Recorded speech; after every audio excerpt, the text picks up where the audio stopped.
Embraced by the light. I saw a pinpoint of light in the distance.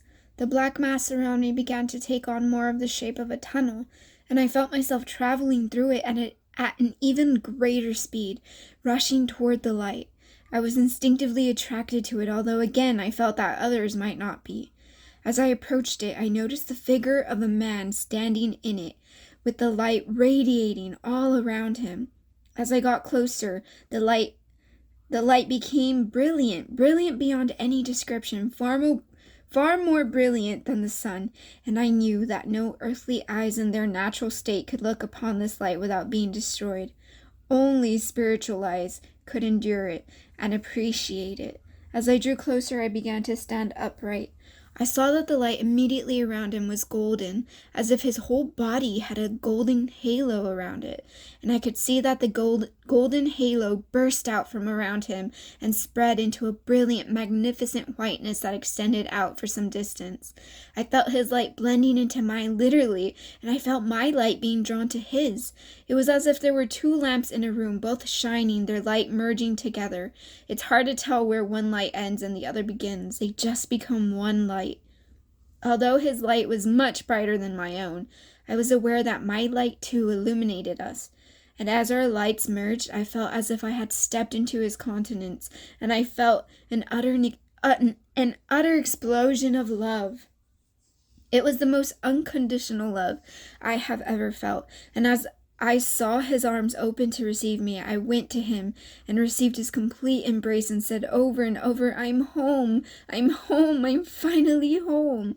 I felt his enormous spirit and knew that I had always been a part of him, that in reality I had never been away from him, and I knew that I was worthy to be with him, to embrace him. I knew that he was aware of all my sins and faults, but that they didn't matter right now. He just wanted to hold me and share his love with me, and I wanted to share mine with him. There was no questioning who he was. I knew that he was my Savior and friend and God. He was Jesus Christ, who had always loved me, even when I thought he hated me. He was life itself, love itself, and his love gave me a fullness of joy, even to overflowing. I knew that I had known him from the beginning, from long before my earth life, because my spirit remembered him. All my life I had feared him, and I knew that he was my choicest friend. Gently, he opened his arms and let me stand back far enough to look into his eyes, and he said, "Your death was premature. It is not yet your time." No words ever spoken have penetrated me more than these. Until then, I had felt no purpose in life. I had simply ambled along, looking for love and goodness, but never really knowing if my actions were right. Now, within his words, I felt a mission, a purpose. I didn't know what it was, but I knew that my life on earth had not been meaningless.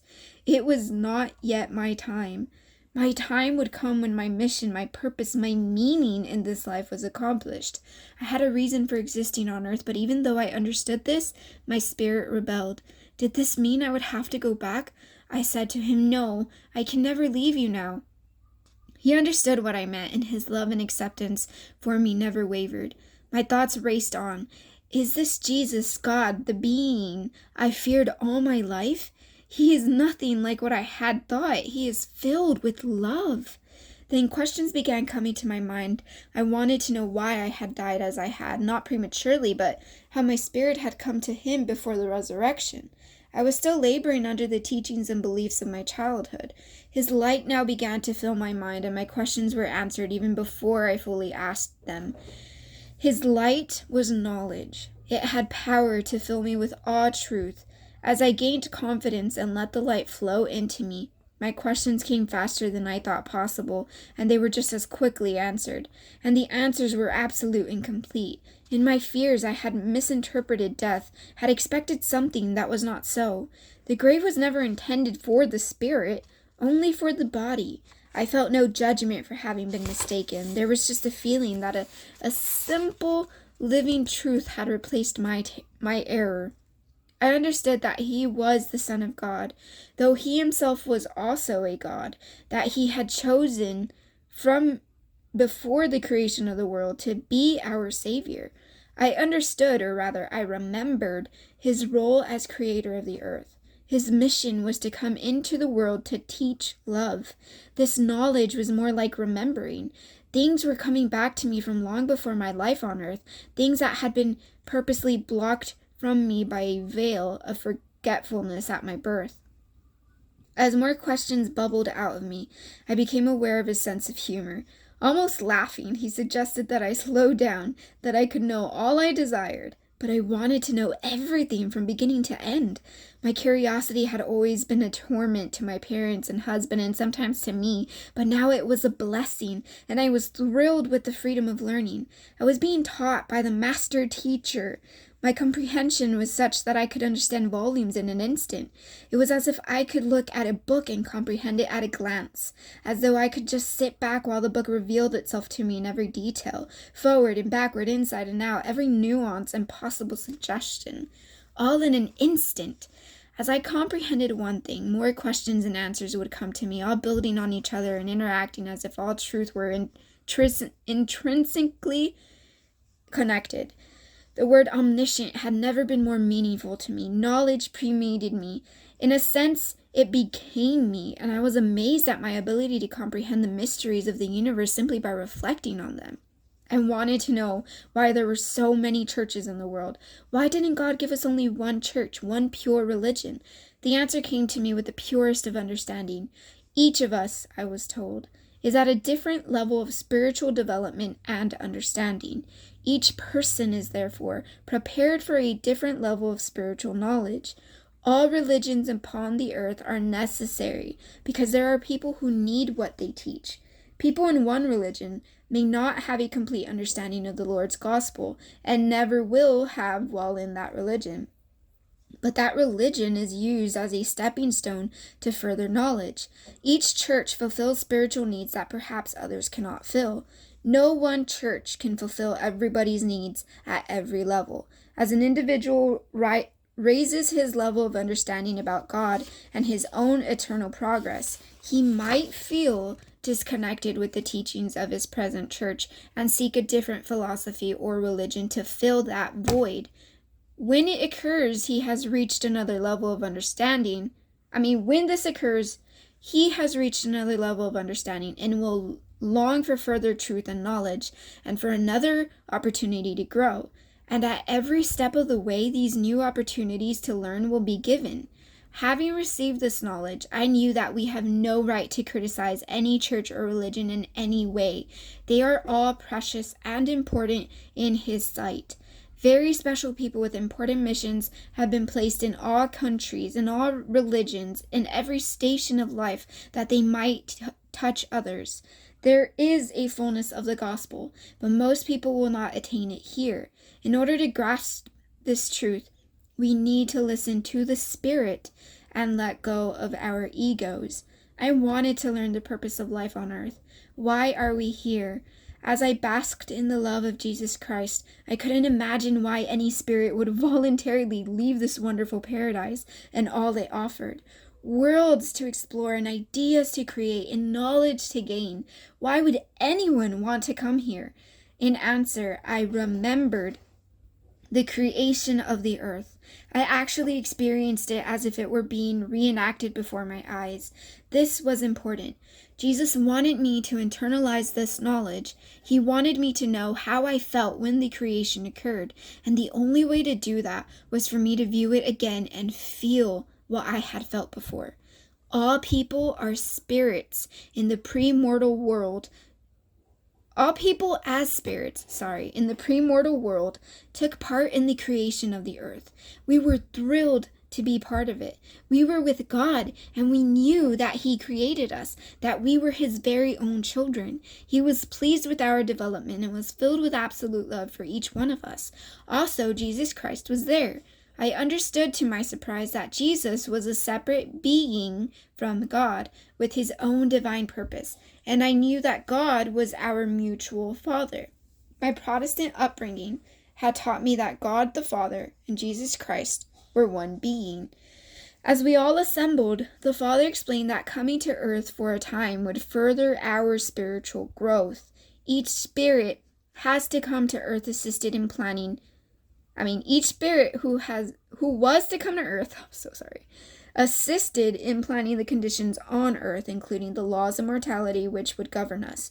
These included the laws of physics as we know them, the limitations of our bodies, the spiritual powers that we would be able to access.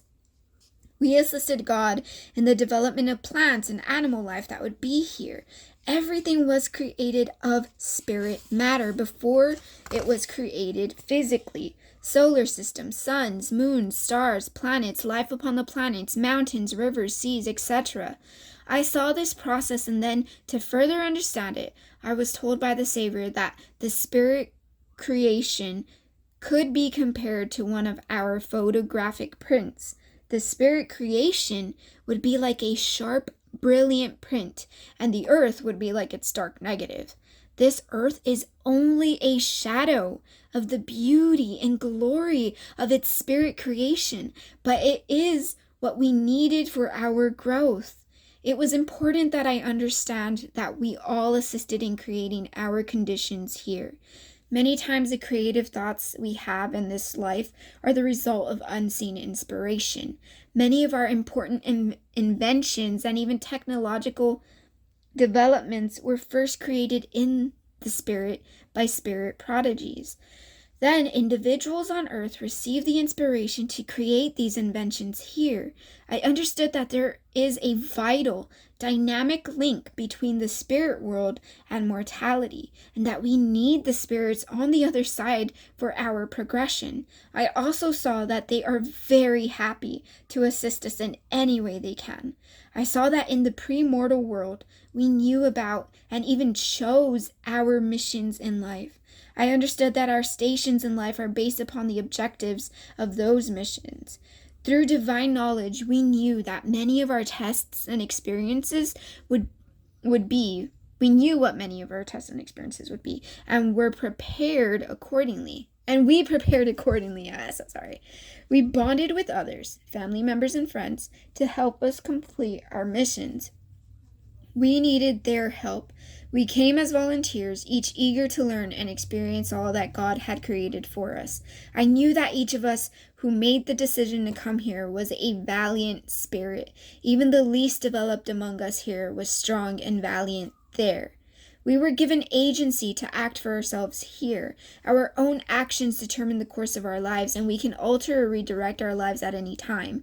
I understood that this was crucial. God made the promise that He wouldn't intervene in our lives unless we asked Him. And then, through His omniscient knowledge, He would help us attain our righteous desires.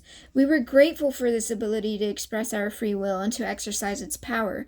This would allow each of us to obtain great joy or to choose that which will bring us sadness. The choice would be ours through our decisions.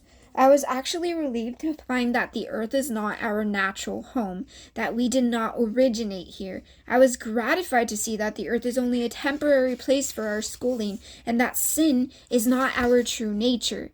Spiritually, we are at various degrees of light, which is knowledge, and because of our divine spiritual nature, we are filled with the desire to do good. Our earthly selves, however, are constantly in opposition to our spirits. I saw how weak the flesh is, but it is persistent. Although our spirit bodies are full of light, truth, and love, they must battle constantly to overcome the flesh, and this strengthens them. Those who are truly developed will find a perfect harmony between their flesh and spirits, a harmony that will bless them with peace and give them the ability to help others. As we learn to abide by the laws of this creation, we learn how to use those laws to our own good. We learn how to live in harmony with the creative powers around us. God has given us individual talents, some more and some less according to our needs. As we use these talents, we learn how to work with and eventually understand the laws and overcome the limitations of this life. By understanding these laws, we are better able to serve those around us. Whatever we become here in mortality is meaningless unless it is done for the benefit of others. Our gifts and talents are given to us to help us serve, and in serving others, we grow spiritually. Above all, I was shown that love is supreme. I saw that truly without love, we are nothing. We are here to help each other, to care for each other, to understand, forgive, and serve one another. We are here to have love for every person born on earth. Their earthly form might be black, yellow, brown, handsome, ugly, thin, fat, wealthy, poor, intelligent, or ignorant, but we are not to judge by these appearances. Each spirit has the capacity to be filled with love and eternal energy. At the beginning, each possesses some degree of light and truth that can be more fully developed. We cannot measure these things. Only God knows the heart of man, and only God can judge perfectly. He knows our spirits. We see only temporary strengths and weaknesses. Because of our own limitations, we can seldom look into the heart of man. I knew that anything we do to show love is worthwhile. A smile, a word of encouragement, a small act of sacrifice. We grow by these actions. Not all people are lovable, but when we find someone difficult for us to love, it is often because they remind us of something within ourselves that we don't like. I learned that we must love our enemies. Let go of anger, hate, envy, bitterness, and the refusal to forgive. These things destroy the spirit. We will have to account for how we treat others. Upon receiving the plan of creation, we sang in rejoicing and were filled with God's love. We were filled with joy as we saw the growth we would have here on earth and the joyous bonds we would create with each other. Then we watched as the earth was created. We watched as our spirit brothers and sisters entered physical bodies for their turns upon the earth, each experiencing the pains and joys that would help them progress. I distinctly remember watching the American pioneers crossing the continent and rejoicing as they endured their difficult tasks and completed their missions. I knew that only those who needed that experience were placed there. I saw the angels rejoicing for those who endured their trials and succeeded, in grieving for those who failed. I saw that some failed because of their own weaknesses, and some failed because of the weaknesses of others. I sensed that many of us who were not there would not have been up to the tasks, that we would have made lousy pioneers, and we would have been the cause of more suffering for others. Likewise, some of the pioneers and people from other eras could not have endured the trials of today. We are where we need to be. All of these things came to me. As all of these things came to me, I understood the perfection of the plan. I saw that we all volunteered for our positions and stations in the world, and that each of us is receiving more help than we know. I saw the unconditional love of God, beyond any earthly love, radiating from him to all his children. I saw the angels standing near us, waiting to assist us, rejoicing in our accomplishments and joys. But above all, I saw Christ, the Creator and Savior of the earth, my friend, and the closest friend any of us can have. I seemed to melt with joy as I was held in his arms and comforted. Home at last. I would give all in my power, all that I ever was, to be filled with that love again, to be embraced in the arms of his eternal light.